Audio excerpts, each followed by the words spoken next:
네, 김정은이 신년사에서 핵무력과 올림픽을 언급했는데요. 좀 더 자세한 내용을 짚어보겠습니다. 김열수 한국군사문제연구원 안보전략실장 그리고 신범철 국립외교원 교수와 함께하겠습니다. 안녕하십니까? 어서 오십시오. 안녕하세요. 자, 핵 단추 평창을 동시에 언급을 했습니다. 김정은이. 외신들 반응 좀 전에 보셨지만 좀 더 구체적으로 좀 설명을 해주시죠. 오늘 조선일보는 이 김정은 신년사를 갈라치기다 이렇게 표현을 했습니다. 예. 외신들에서도 그런 징후가 나타나는데 뭐냐면 한국과 일단 미국을 갈라놓으려는 그런 의도가 상당히 숨어있다. 예. 좀 더 나아가서는 남남 갈등도 노리는 것 같다는 분석이 나왔었는데 외신들도 가장 눈에 띄는 표현은 올리브 가지입니다. 예. 하의 손짓을 뜻하는 거죠. 올리브 가지라는 표현을 로이터, 워싱턴 포스트, BBC 등이 썼습니다. 그러니까 화해 손짓을 일단 김정은이 낸 것 같다라는 쪽의 해석도 나오지만 그러나 워싱턴 포스트 등 이건 한미를 갈라놓으려는 것이다. 예. 이런 분석 우려로 내놨고요. 또 실제로 우리 언론을 보면 우리 언론 어떻게 보면 성향에 따라서 이런 갈라치기라든지 한국과 미국을 향해서 핵단추와 올림픽 대화라는 두 가지 다른 신호를 보낸 거에 대해서 우려를 보내는 그런 시각도 있는 반면에 예. 역시 대화의 손짓이 있다는 것에 대해서는 반색하는 그런 언론도 있어서 긍정적인 것도 있고요. 결국은 김정은이 우리 대통령이 앉겠다고 했던 운전석에 김정은 위원장이 앉아서 예. 정말 그 전 세계와 한국에 대한 여론 내지는 그 전략적인 선수를 치고 있다. 그런 쪽으로 아마 외신들의 분석도 종합할 수 있을 것 같습니다. 그렇군요. 예. 자, 어제 이 시간에 두 분이 출연을 하셔서 이제 그때는 사실 김정은의 신년사 발표하기 전인데 좀 예상을 해 주십시오 했는데 제가 느끼기엔 거의 대부분이 맞지 않았나 하는 생각인데 예전의 신년사와 올해 신년사를 비교했을 때 가장 큰 차이점은 어떤 점이라고 생각하십니까? 예, 그 신년사를 비교해 볼 때요, 형식에서 이제 또 비교해 볼 수도 있고, 내용의 이제 다양성, 그러니까 분야별로도 비교해 볼 수 있을 텐데요. 저는 핵심 하나만 저는 말씀을 좀 드리려고 합니다. 네. 소위 말하는 이제 핵과 미사일에 관해서 신년사가 작년하고 올해하고 어떻게 달라졌느냐, 그것만 저는 말씀을 드릴게요. 예. 작년 같은 경우에는 이 핵과 미사일을 완성하지 못한 초조감이 신년사에서 묻어났다라고 저는 보거든요. 예. 그러니까 소위 말하는 장거리 미사일이 발사 마감 단계에 와 있고 그리고 국방력을 강화하고 선제 공격력도 강화하겠다. 예. 이것은 이제 초조하다는 것을 이제 표현한 것이죠. 네. 그런데 올해 신년사는 이제는 당당한 핵무력 국가로서의 뭐라고 할까요? 어떤 자신감, 예. 오만 뭐 이런 것들이 아주 두드러지게 나타나 있다라고 보는데요. 예. 이제는 이제 핵무력을 완성했기 때문에 실전 배치하기 위해서 대량 생산하겠다라고 얘기했고요. 예. 북한에게 대해서 적대적인 국가가 아니면은 핵무력을 우리가 사용하지 않겠다라고 얘기하는 거고요. 예. 이제는 당당한 핵무기 보유 국가로서 책임 있는 핵에 대해서 책임 있는 강대국으로서 역할을 하겠다. 소위 말해서 핵 비확산에 적극적으로 동참하겠다 이런 얘기거든요. 예. 그래서 작년하고 올해하고 가장 큰 차이 나는 부분이 바로 이 부분이고 이런 자신감에 바탕을 둔 오만은 예. 올해뿐만 아니라 앞으로도 지속될 가능성이 있기 때문에 여기에 대해서 한국과 국제사회가 잘 대처해 나가리라고 생각을 합니다. 예. 신 교수님. 예, 근본 신년사의 두 가지 특징이 이런 핵에 대한 자신감, 다른 하나는 어떻게 보면 한국에 대한 평화 공세, 이 측면이라고 생각합니다. 핵 문제는 우리 김열수 교수님께서 잘 말씀해 주셨기 때문에 우리에 대한 평화 공세 측면을 본다면은 이제 자신들이 핵을 가졌다는 그런 자신감에서 남북 대화도 보다 좀 유연성을 가지고 나오려고 하는 것 같아요. 그런데 자기들이 내건 조건이 확실히 있는 거죠. 그것은 자기들의 핵 보유. 어떻게 보면은 저는 북한의 어떻게 보면 북핵 평화론이라고 생각합니다. 예. 우리는 한반도의 비핵화와 비핵화를 통한 한반도의 평화를 이야기하고 있는데 북한은 자신들의 핵을 가짐으로써 평화가 보장된다. 내가 한국까지도 보호해 줄 수 있다. 그러니까 외세하고 손을 떼라. 우리 민족끼리 잘 해보자. 예. 그런 의미에서 평창도 참석한다. 예. 그 다음 단계에서 굉장히 인심 쓰듯이 북한이 한 거네요. 예. 예. 그러니까 북한은 이제 우리 김 교수님께서 얘기한 것처럼 핵을 가졌기 때문에 예. 여유로운 자세로서 이 남북 관계도 이렇게 임하려고 한다. 예. 그런 모습이 눈에 띄었습니다. 이제 우린 그것을 역으로 이용하는 과제가 남아 있는데 아무튼 북한의 의도는 정확하게 읽어야 된다. 그렇게 생각합니다. 그렇군요. 자, 핵을 22번이나 언급을 했습니다. 그리고 미국도 11번, 평화 10번. 지난해 미국과 그 평화 같은 경우는 2배로 늘어난 수치인데 정말 두 분 말씀처럼 뭐라 그럴까요? 자신감이나 오만함이 느껴지는 그런 부분이 있는 것 같습니다. 자, 외모나 복장. 예.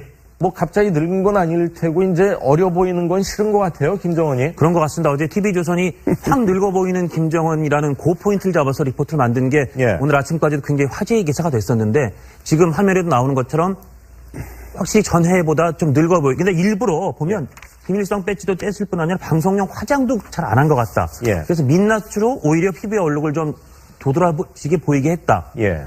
보시겠지만 그리고 굉장히 그 회색의 연한 밝은색 양복을 입었습니다. 예. 저런 모습이 어떤 언론의 분석에는 그 할아버지인 김일성이 정말 주석도 아니고 추상이라는 직함을 달고 있던 1960년대에 연설하던 그 모습과 굉장히 겹쳐진다. 그런 분석을 내놨습니다. 그 회색이라서 그런지 체격도 훨씬 더 커 보이는 것 같아요. 사실은 본인이 이렇게 좋아하진 않을 텐데, 예. 그러니까 저거는 어떻게 보면 그 당시 남한보다 북한이 경제적으로 약간 더 우위일 수도 있었던 1960년대 김일성 시대에 대한 되게 향수를 좀 부추기면서 그때처럼 우리 다시 잘 살 수 있다는 그런 메시지를 주려고 하는 의도도 있지 않았나 싶기도 하고 예. 아니면 저렇게 저런 회색 양복을 입고 나옴으로 해서 그 안경 형태도 좀 바뀌었고요. 예. 상당히 정상적인 국가고 상당히 부드러운 리더십을 본인이 갖고 있다는 거를 전 세계에 아마 보여주고 싶었던 그러니까 내가 그렇게 북한이 그렇게 마구잡이로 그 위험한 결정을 내리지는 않을 것이라는 메시지를 예. 담고 싶지 않았나. 난 좀 원숙한 지도자라는 걸 담고 싶지 않았나. 안정적이고 정상적인 사람이다. 그렇게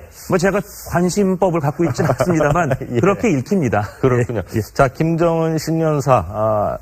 사실 웃으면서 할 얘기가 아닌데 김정은을 보면 사실 조금 웃기는 부분도 있는 것 같습니다. 자, 핵 단추를 언급을 했습니다. 뭐 대량 생산 얘기도 하고요. 실전 배치. 미국을 향한 메시지지 않습니까? 미국한테 뭐를 이렇게 지금 심어주고 싶은 거였던일까요? 그러니까 미국에게 주고 싶은 메시지는 우리는 이미 핵을 보유했고 예. 이것을 포기하지 않을 테니까 우리를 비핵화시키려는 노력을 포기해라. 이런 메시지라고 생각합니다. 그러니까 미국이 북한을 공격할 수 없다. 나와 우리를 공격할 수 없는 상황이다. 내 책상 위에 핵 버튼이 있다. 이런 식으로 우리를 공격하면은 그것은 곧 핵전쟁이고 뭐 한반도의 공멸을 야기할 수 있기 때문에 예. 미국은 우리를 공격할 수 없고 그렇기 때문에 우리 핵 보유를 그대로 놔둬라. 우리는 핵을 보유한 채 평화롭게 살아가는 북핵 평화를 추구하겠다. 예. 이런 메시지를 계속해서 반복적으로 주는 건데요. 예. 여기에 함정이 있다고 생각합니다. 어떤 한정? 계속적으로 그 이야기를 듣게 되면 그래 차라리 북한이 핵을 보유한 채 평화롭게 지내는 게 낫지 않겠느냐. 이런 인식을 나중에 줄 수 있는데 그런 순간 북한은 그 핵을 가지고 예. 활용하면서 한국을 위협하고 국제사회의 평화를 위협하는 그렇군요. 돌이킬 수 없는 상황이 되기 때문에 그 점만큼은 예. 한반도의 비핵화만큼은 저희가 추후에 움직임도 없이 계속해서 추진해 나가야 된다. 그렇게 생각합니다. 그렇군요. 트럼프 대통령은 일단 지켜보자 했는데 이걸 어떻게 해석을 해야 될까요? 이것은 전반적인 흐름을 읽어야 된다고 생각합니다. 예. 사실 우리 문재인 대통령께서 북한의 평창 참여를 제안하고 그러는 과정에서 저는 한미공조도 잘 이루어졌을 거라고 생각합니다. 미국의 입장은 매티스 국방장관이 잘 설명한 것 같아요. 보면은 외교가 디플로머시가 작동하게 놔두고 안 될 경우에는 군사적 옵션으로 간다. 이런 기조인데 그럼 트럼프 대통령도 일단 그럼 한국이 그런 식으로 추진을 하고 있으니까 한번 보자. 그 다음에 이것이 어떻게 되는지를 갖다 파악하겠다. 그런 취지에서 we'll see. 한번 지켜보겠다 하는 예. 이야기를 한 것 같습니다. 그렇군요. 자, 김정은이 신년사를 통해서 우리 평창 올림픽 얘기를 처음으로 언급을 했는데요. 자, 어떤 얘기를 했는지 일단 들어보시죠. 우리는 대표단 파견을 포함하여 필요한 조치를 취할 용의가 있으며 이를 위해 북남 당국이 시급히 만날 수도 있을 것입니다. 자, 북한이 대표단을 파견하겠다. 뭐 자신감이라고 봐야 될까요? 어떻게 들으셨습니까? 예, 그거 지금은 이제 왜 갑자기 이제 이런 얘기가 나오느냐 하는 게 문제가 될 수 있을 텐데요. 제가 예. 볼 때는 대북 제재가 거의 극점에 달했다라고 저는 생각을 해요. 예. 사실상 뭐 대북 제재가 지금까지 안보리 결의하면 11개가 통과가 되고 한국, 일본의 독자적인 제재와 더불어 미국의 독자적인 제재가 어마어마하게 힘을 발휘하고 있거든요. 유엔 안전보장이사의 결의안에 의한 대북 제재는 작년 11월부터 본격적으로 북한의 수출 그리고 이제 최근에는 975까지 합하면 예. 전체적으로 보면 북한의 수입까지 지금 통제하게 되는데요.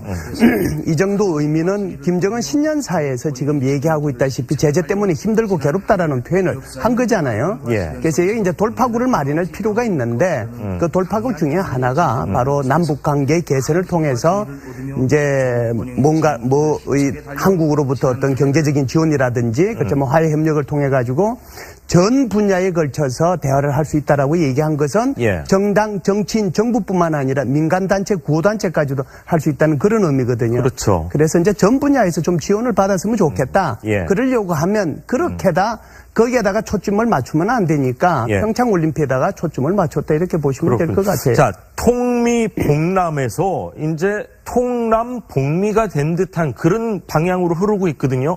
정확한 겁니까?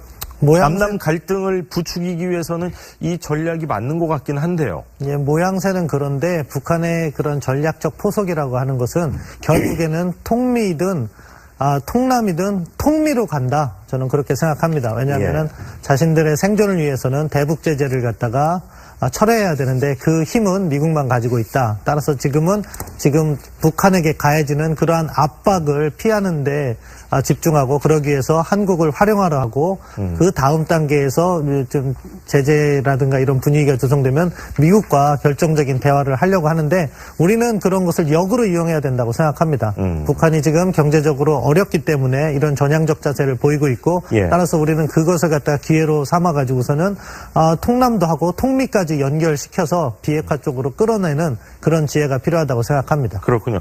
자, 청와대는 뭐 환영 입장을 밝혔는데 제재로 인한 뭐 비핵화 전제한 대화가 아니기 때문에 북한의 의도에 혹시 우리가 따라다니는 거 아닌가 하는 그런 우려도 있는 게 사실입니다. 네, 그래서 지금 이제 우리 신법철 교수께서 아주 자세히 또 말씀을 하셨죠. 북한이 의도는 그렇다. 그런데 우리는 그 의도대로 따라가면 바보잖아요. 그러면은 지금 북한이 굉장히 필요로 하는 것이 뭔가? 그 필요로 하는 것이 바로 한국으로부터의 어떤 경제 제재나 무슨 도움을 바라는 것일 텐데 그러면은 그런 것들을 우리가 하나의 계기로 삼아가지고 비핵화 문제하고 같이 결부시켜서 하는 그런 지혜가 필요한 거죠.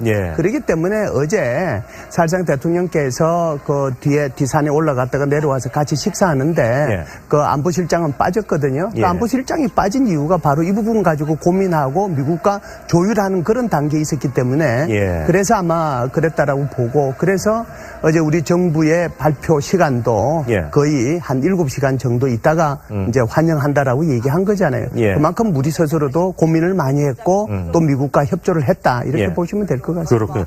자, 평창 올림픽 대표단 누가 오냐도 사실 굉장히 중요하지 않습니까? 어느 급에서 올 걸로 지금 언론에서 보도를 하고 있습니까? 그렇습니다. 일단 대표단이라는 표현 자체에 우리 정부는 조금 의미가 담겨 있다고 보고 있습니다. 그냥 선수단을 끌고 오는 게 아니라 다양한 사람들이 올 수 있다. 그래서 나온 추측이 지난번 아시안게임 때 당시에 2인자였던 황병서 총정치국장이 왔었고 황병서를 약간 모시는 그때는 조금 밑에 있었던 최룡해가 왔었고 지금 이제 얼마 전에 사망했습니다만 대한안비사였던 김양건 왔었고요. 굉장히 센 사람들이 왔었습니다. 이번에도 아마 그에 못지않게 예를 들어서 최영해가 2인자급으로 올 수 있고 최근에 주석단 앞에 같이 김여정이 여동생이 백두산 혈통으로는 처음으로 한국을 혹시 오지 않을까 깜짝 방문설도 나오고 상징적 의미에서 국가 원수로 되어 있는 김영남 최고위원회 상임위원장이 올 수도 있지 않을까. 만약에 의미를 담아서 북한에서 보낸다면 그 정도의 급을 아주 높은 급을 보내서 의미를 담을 가능성이 있고 아니라면 최근에 국가체육위원장을 맡은 최휘 당부위원장 이런 사람이 올 수도 있는데 그 급에 따라서 이 대화가 가는 어떤 속도라든지 의미가 좀 더 달라질 수는 있을 것 같습니다. 그렇군요. 자, 많은 언론에서 이제 문재인 대통령이 제안을 한 운전석론이 현실화될 가능성도 있다 이런 보도가 나오는데 진짜 현실화되기를 바라고요. 저는 좀 개인적으로 조금 엉뚱한 질문일 수도 있겠지만 진짜 김정은 사무실 책상 위에 보트는 있습니까? 아니면 그냥 하는 얘기입니까? 통상은 이제 그 핵무기를 가진 국가들의 원수들이 움직이는 곳에는 항상 이제 007 가방 같은 것들이 따라다니잖아요. 이제 그것을 이제 표현을 할 때 훨씬 더 직설적으로 표현하기 위해서 그렇게 표현한 거고 단추가 바로 앞에 있다는 것은 언제든지 자기가 누를 수 있고 자기 통제에 있다는 거고 그런 의미죠. 제가 가볍게 질문을 드렸는데 진지하게 답변을 하시니까 몸둘 바를 모르겠습니다. 자, 오늘 두 분 말씀은 여기까지 듣겠습니다. 감사합니다.